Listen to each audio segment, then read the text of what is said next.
तो हेलो दोस्तों, कैसे हो आप सभी लोग। मेरा नाम है अमोल आर्य और आज मैं आप लोगों को एक कहानी सुनाने वाला हूँ जिसका नाम है द रिच वारिस।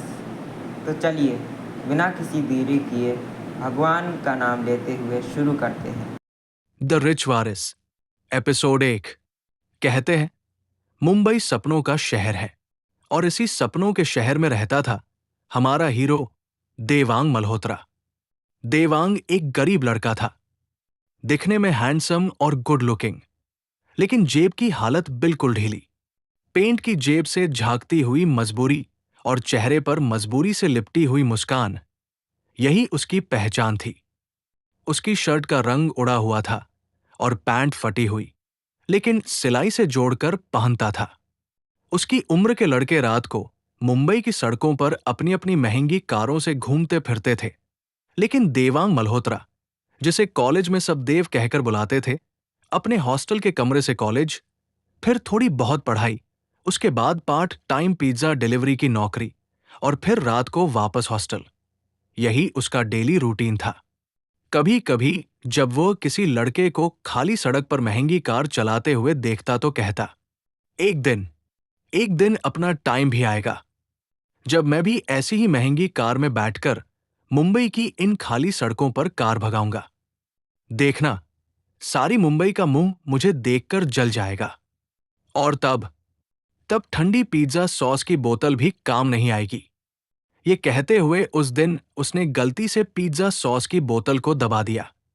जैसे ही बोतल पर जोर पड़ा, सारा सॉस उसमें से निकल गया और वो सीधा जाकर पास खड़े मैनेजर पर गिर गया।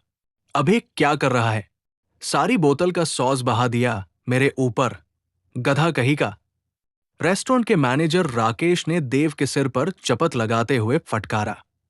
सॉरी, सॉरी सर जी, सॉरी, देव ने सिर बचाते हुए कहा। वो मुंबई के वेदवार नगर में स्थित एक छोटे से रेस्टोरेंट में काम करता था। इस रेस्टोरेंट का नाम था मुकेश बर्गर पिज्जा और मालिक था मुकेश लाल त्रिपाठी। देव पिछले 6 सालों से यहीं पर काम कर रहा था। काम करना उसकी मर्जी नहीं, मजबूरी थी। वो अब 24 साल का हो गया था, लेकिन अभी भी वही पार्ट टाइम डिलीवरी जॉब में फंसा हुआ था। कॉलेज की पढ़ाई, हॉस्टल की फीस और अपना गुजारा, इन सब के लिए उसे यही काम करना पड़ता था। उसने कई जगह पर अच्छी नौकरी ढूंढने की कोशिश की, लेकिन कहीं कुछ नहीं मिला और आखिरकार वो यही अटक गया। गधे, मेरी इतनी अच्छी शर्ट तूने खराब कर दी। अब इसे लॉन्ड्री में देना पड़ेगा। उसका पैसा क्या तेरा बाप भरेगा? राकेश का गुस्सा बढ़ चुका था। कटेगा, बोतल का भी कटेगा और लॉन्ड्री का भी, और जितना लॉन्ड्री का खर्चा होगा उससे भी ज्यादा कटेगा, समझा? देव ने थोड़ा पीछे हटते हुए और खुद को बचाते हुए डरते डरते पूछा। सर जी, लेकिन लॉन्ड्री की फीस से ज्यादा क्यों? ताकि अगली बार से ऐसी हरकत करने से पहले तू 2 बार सोचे, राकेश ने कहा और कपड़े बदलने के लिए वहां से चला गया। रेस्टोरेंट के बाकी कर्मचारी देव को डांट खाते देख रहे थे और उसके ऊपर हंस रहे थे। उसी वक्त रेस्टोरेंट का मालिक मुकेश लाल त्रिपाठी वहां आ गया। उसके आते ही सब लोग चुप हो गए और अपने अपने काम में लग गए। देव ने भी उसे देखा और अपना डिलीवरी बैग उठाकर निकलने ही वाला था कि तभी मुकेश लाल ने आवाज लगाई। ए, तुम रुको। देव ने पलटकर देखा। मुकेश लाल उसे ही देख रहे थे। देव हकलाते हुए बोला, जी सर, आपने मुझे बुलाया? हां, मुकेश लाल बोले। देव जल्दी से उनके पास पहुंचा और बोला, जी बताइए सर, क्या काम है मेरे लिए? मुकेश लाल ने कहा, देखो देव, आज हमें एक बहुत बड़ा ऑर्डर मिला है, पूरे 40 पिज्जा बॉक्स का। तुम्हें यह ऑर्डर डिलीवर करने जाना है, समझ गए? जी सर, समझ गया। 40 पिज्जा बॉक्स की डिलीवरी करनी है, अभी जाना है, मुकेश लाल ने कहा। देव ने पूछा, अभी जाना है सर? मुकेश लाल ने तीखे लहजे में कहा, तो क्या कल जाएगा?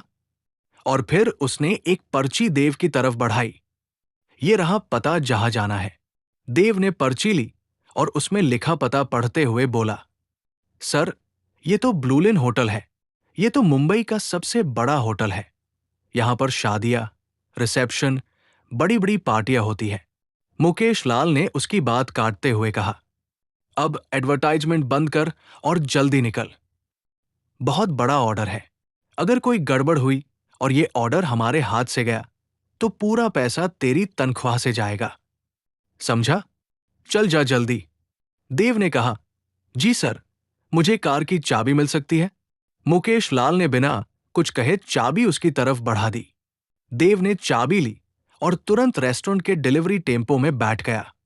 उसने चाबी घुमाई, गाड़ी स्टार्ट की और ब्लूलिन होटल की ओर निकल पड़ा। रास्ते में उसके फोन पर बार बार कॉल आ रहे थे, लेकिन उसने किसी कॉल पर ध्यान नहीं दिया। बस गाड़ी की स्पीड बढ़ाता गया। कुछ ही देर में वो ब्लूलिन होटल के गेट पर पहुंच चुका था। उसने गाड़ी रोकी, दरवाजा खोला और पीछे की डिक्की से 5 पिज्जा बॉक्स निकाले। हाथ में लेकर जैसे ही वो होटल के अंदर जाने लगा, उसे सिक्योरिटी गार्ड ने रोक लिया। कहाँ चले जा रहे हो? अंदर सिर्फ वीआईपी ही जा सकते हैं, गार्ड ने सख्त लहजे में कहा। देव ने जवाब दिया, मैं तो बस डिलीवरी करने आया हूं, पिज्जा का ऑर्डर है। देखिए, वो रहा मेरा टेम्पो गाड़ी। गार्ड ने एक नजर टेम्पो पर डाली और फिर बोला, ओ अच्छा, डिलीवरी के लिए आए हो?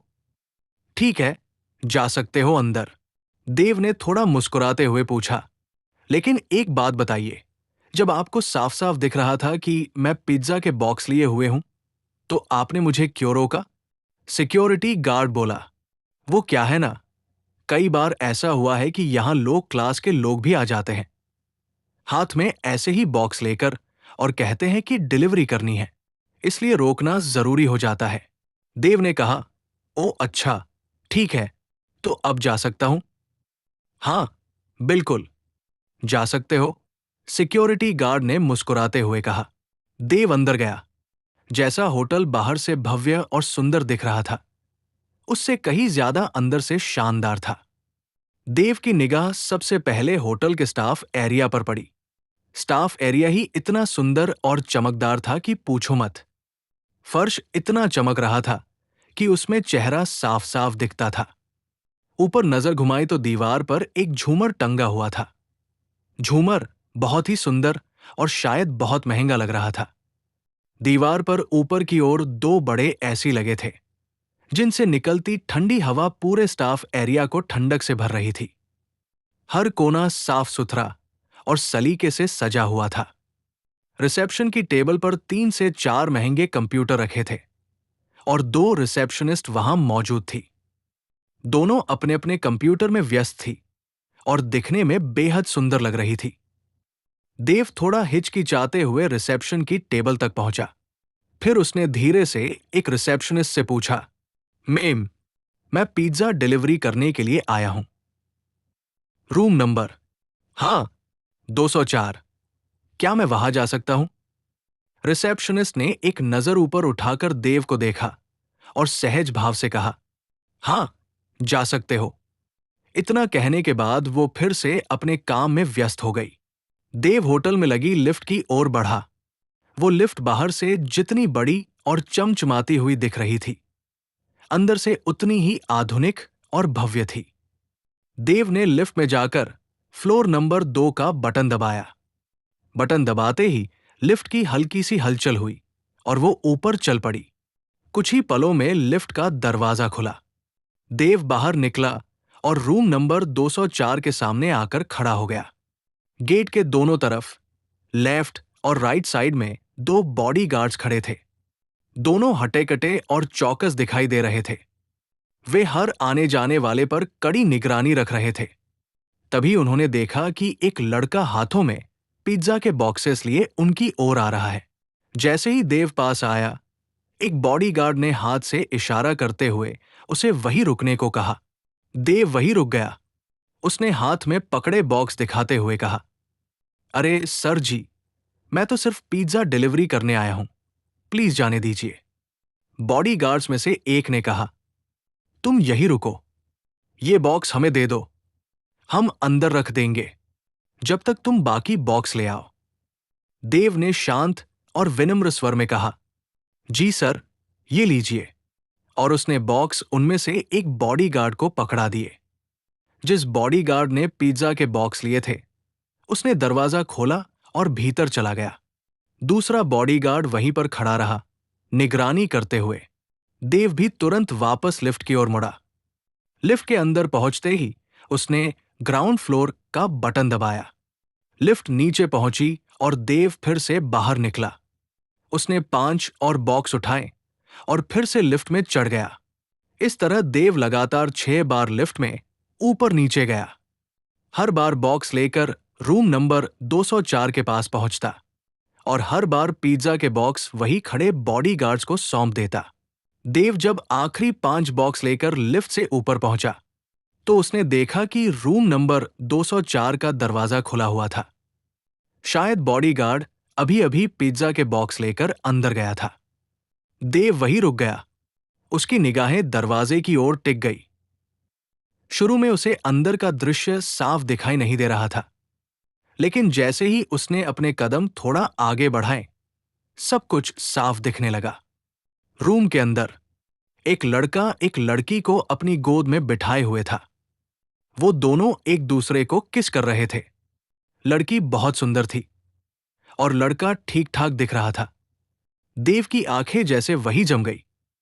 वो पल भर को हिल भी नहीं पाया। उसके हाथों से पिज्जा के बॉक्स गिर गए। बॉक्स के गिरते ही जमीन पर एक आवाज हुई और उसी आवाज के साथ देव का दिल भी टूटकर बिखर गया। उसके अंदर जैसे सब कुछ एकदम खाली हो गया। जिस लड़की को वो किसी और लड़के के साथ यूं देख रहा था, वो कोई और नहीं बल्कि उसकी अपनी गर्लफ्रेंड नेहा थी। जैसे ही देव के हाथ से बॉक्स गिरे, बॉडीगार्ड ने उसकी तरफ गुस्से में देखा और कहा, अबे ये क्या किया तूने? बॉक्स गिरा दिए। उसने फिर से ऊंची आवाज में कहा, अबे सुन रहा है या नहीं? लेकिन देव को तो जैसे किसी और ही दुनिया में पहुंच गया था। उसे कुछ सुनाई ही नहीं दे रहा था। वो बस दरवाजे के पार उस कमरे के अंदर देखे जा रहा था। उसकी आंखें ज्वाला की तरह जल रही थी, जैसे वो किसी को उसी वक्त उठाकर जमीन पर पटक देगा। उसके चेहरे पर गुस्से की ऐसी लकीरें थी जैसे उसकी आंखों से खून टपकने वाला हो। आंखें पूरी तरह लाल पड़ चुकी थी। इसी बीच कमरे के अंदर बैठे लोगों ने भी बाहर से कुछ गिरने की आवाज सुनी। लड़का और नेहा दोनों उठे और दरवाजे की तरफ देखा। उन्होंने देखा बाहर पिज्जा के बॉक्स बिखरे पड़े थे और एक लड़का, देव, उन्हें घूर रहा था, जैसे हर चीज को आग में झोंक देना चाहता हो। गेट के पास खड़ा बॉडीगार्ड अब और गुस्से में था। उसने देव पर चिल्लाते हुए हाथ उठाया ही था कि देव ने झटके से उसका हाथ पकड़ लिया। एक सेकंड में ही उसका हाथ पीछे की ओर मोड़ दिया और उसकी पकड़ इतनी जोरदार थी कि हड्डी चटकने की आवाज आई। बॉडीगार्ड की एक तेज चीख निकल गई। वो जमीन पर गिर गया और करहाने लगा। देव अब भी वही खड़ा था। उसके दिल में तूफान था, उसकी आंखों में आग। दूसरा बॉडीगार्ड, जो अभी अभी पिज्जा के बॉक्स रूम में रखकर बाहर आया था, जैसे ही उसने देखा कि उसके साथी का हाथ एक डिलीवरी बॉय ने तोड़ दिया है, वो गुस्से से आगबबूला हो गया। अबे साले! वो चीखते हुए दौड़ा सीधा देव की ओर, लेकिन इससे पहले कि वो देव तक पहुंचता, देव ने घूमकर उसकी छाती पर एक जोरदार लात मारी। धड़ाम!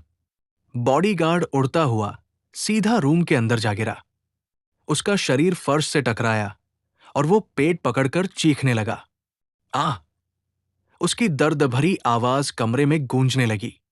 देव, जो अब पूरी तरह आपाक हो चुका था, धीरे धीरे रूम के अंदर आया। उसका चेहरा तमतमाया हुआ था, आंखें अंगारों की तरह जल रही थी। वो रुका नहीं, वो डरा नहीं, सीधे नेहा की तरफ देखा और पूरे कमरे में उसकी गूंजती हुई आवाज उठी। नेहा, आखिर तुम ऐसा कैसे कर सकती हो मेरे साथ? नेहा, जो अब तक चुप थी, देव की आंखों में झांकते हुए बोली, चिल्लाओ मत। उसका लहजा सख्त और रूखा था।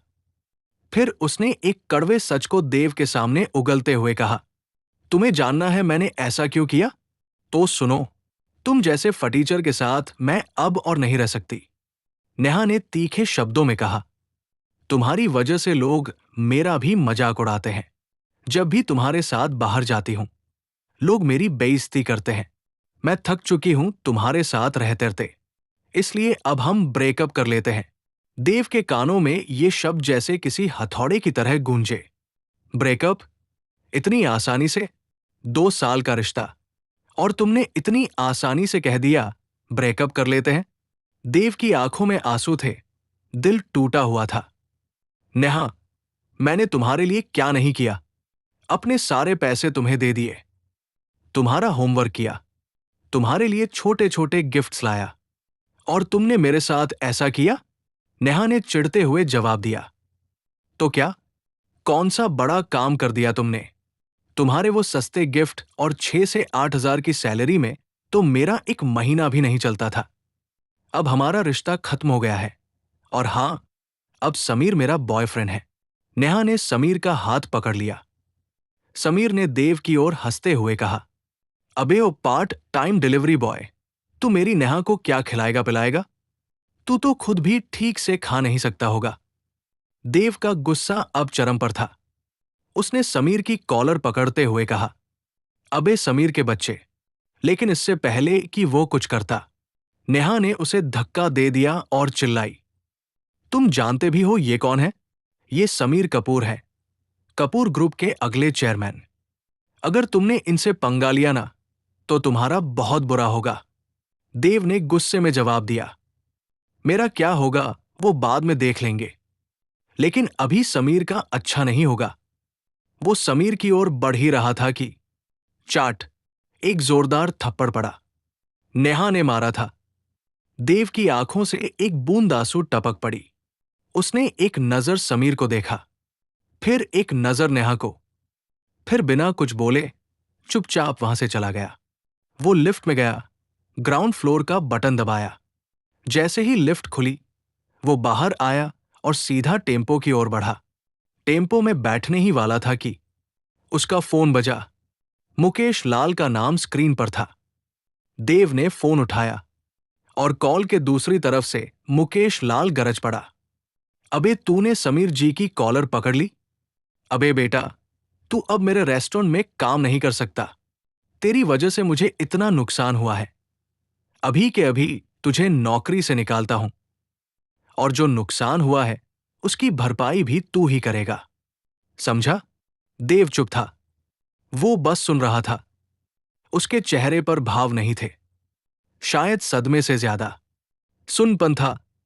नेहा ने रिश्ता तोड़ दिया, बॉस ने नौकरी निकाल दी। अब उसके पास कुछ नहीं बचा था, कुछ भी नहीं। देव ने कभी सपने में भी नहीं सोचा था कि नेहा उसके साथ ऐसा करेगी। जिस लड़की के लिए उसने अपने जज्बातों से लेकर जेब तक सब कुछ खोला था, उसी ने उसके भरोसे को कुचल डाला। नेहा ने उसके प्यार की कभी कद्र ही नहीं की। उसके त्याग, उसके छोटे छोटे तोहफों, उसके समय और समर्पण को नेहा ने हमेशा नाकाफी समझा। अब देव बुरी तरह टूट चुका था। उसकी आंखों से आंसू रुकने का नाम नहीं ले रहे थे। चेहरे पर लाचारी थी, चाल में भटकाव था, लेकिन फिर भी वो चल रहा था। न मंजिल का पता, न रास्ते का, बस चल रहा था कहीं दूर, जहां न कोई नेहा हो, न उसका अतीत। उसे जिंदगी में पहली बार प्यार हुआ था। वो एक सीधी सादी सी बात थी, लेकिन उसके लिए जैसे पूरी दुनिया रंगीन हो गई थी।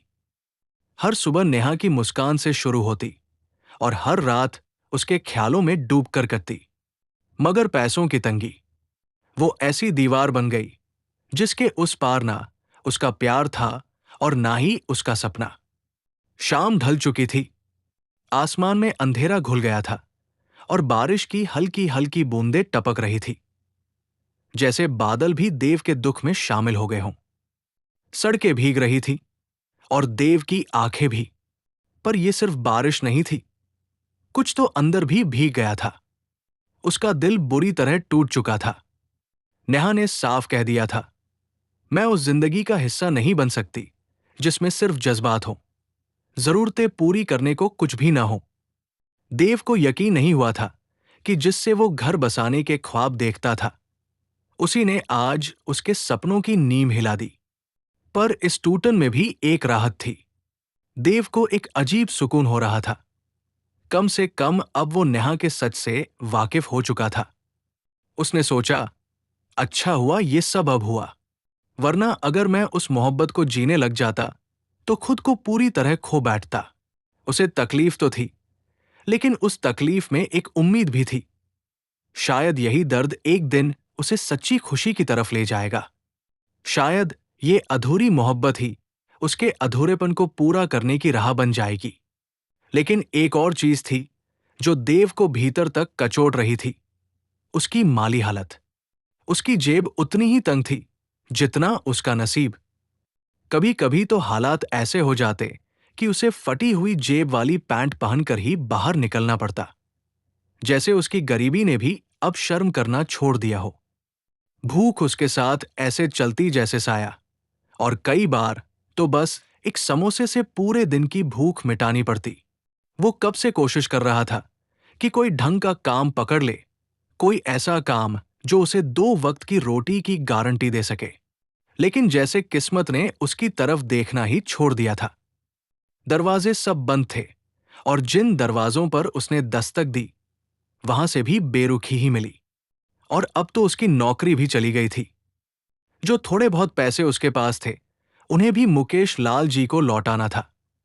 वो भी पूरे नहीं, बस कुछ हिस्सा। और फिर भी वो जानता था कि ये चुकता असल में एक अधूरा हिसाब ही रहेगा। आखिर मैं कोई जादूगर तो हूं नहीं, देव ने खुद से कहा, जो चुटकी बजाऊं और पैसों की बारिश हो जाए। उसे समझ नहीं आ रहा था कि इस अंधेरे सुरंग के अंत में रोशनी कब आएगी, या फिर क्या कोई रोशनी बची भी थी। देव एक झील के किनारे आ खड़ा हुआ। ठंडी हवा चेहरे से टकरा रही थी, और आसमान पर घने बादल छाए हुए थे। वो ऊपर आसमान की ओर देखते हुए अचानक पूरी ताकत से चिल्लाया, आखिर क्यों भगवान, क्यों सिर्फ मेरे साथ ही ऐसा होना था? जब इतना ही दुख देना था तो मेरा नाम देवांग क्यों रखा? उसके स्वर में टूटे हुए सपनों की चुभन थी। वो जितनी जोर से चिल्ला सकता था, उतनी ही जोर से चिल्लाया, मानो उसकी चीखें झील की शांत सतह को भी हिला दे। तभी, जैसे आसमान ने उसके दर्द को सुना हो, बादल जोर से गरज उठे, और ठीक उसी पल उसका मोबाइल बज उठा। किसी का कॉल आ रहा था। देव ने जेब से अपना पुराना सा फोन निकाला, लेकिन कॉल उठाने से पहले ही वो कट गया। उसने कंधे उचकाकर फोन वापस जेब में डालना चाहा, लेकिन तभी मोबाइल स्क्रीन पर एक मैसेज उभरा। देव ने मैसेज पढ़ना शुरू किया, और जैसे जैसे वो आगे बढ़ता गया, उसके चेहरे के भाव बदलने लगे। उसकी सूनी आंखों में अब चमक थी, एक उम्मीद, एक आश्चर्य। आंसू जो अब तक दर्द से बह रहे थे, अचानक हंसी में बदल गए, और फिर वो झील के किनारे ही जोर जोर से हंसते हुए नाचने लगा, पागलों की तरह। लेकिन इस बार पागलपन खुशी का था। मैसेज में लिखा था, परिवार की रिसर्च और परिवार के निर्णय के अनुसार मल्होत्रा परिवार का वारिस देवांग मल्होत्रा उर्फ देव गरीबी अभ्यास की परीक्षा में सफल घोषित किया जाता है। आज से ही वो उस जमीन और जायदाद का मालिक होगा जो परिवार ने उसके नाम कर रखी थी। ये कैसा मैसेज था? आखिर कौन था देव? क्या थी उसकी असलियत? और वो कैसे रातों रात ही इतना अमीर हो गया?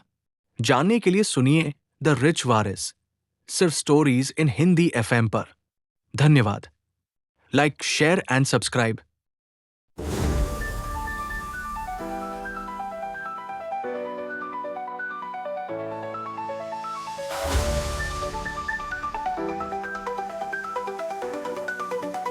The rich warriors.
Waris.